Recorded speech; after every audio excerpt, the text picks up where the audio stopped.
write down our first example. So we have here x squared minus 10x plus 25 equals 0. So we're expected to find the value of x. Our first step is to take note of the coefficient of x squared. Now, why do we need to know the coefficient of x squared? Because we need to do two things. Number one, you're going to multiply the constant by the coefficient of x squared, and then you write it down. So what's the coefficient of x squared in this case? The coefficient is 1.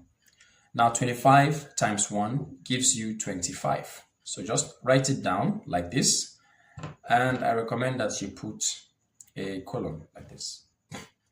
The next step, what is the middle term? This is the middle term. This one is a constant, this is the middle term. Now the middle term is negative 10. Remember, the first thing we did was we'll multiply the constant, which is plus 25, times 1, which is the coefficient of x squared, and that gives us 25. Now the middle term is negative 10. So write down negative 10, right beneath this 25, negative 10. Now what do we do with these two numbers?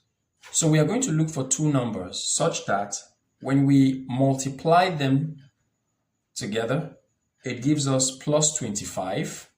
And when we add it together, it gives us minus 10. Now this one we did, we're looking for the multiplication, and this we're looking for the addition. So what are two numbers such that when you multiply them, it gives you plus 25, and the same numbers, when you add them, it gives you minus 10. So in this case, those two numbers are negative 5 and negative 5. So it's more like a trial and error. But if you think, if you really have a concentrated thinking, you're going to get what those two numbers are. So in this case, it's negative 5 and negative 5, because when I say negative 5 times negative 5, it gives me plus 25. And if I also say negative 5 plus negative 5, it gives me negative 10. My next step, I am just simply going to take this and I'm going to replace it here.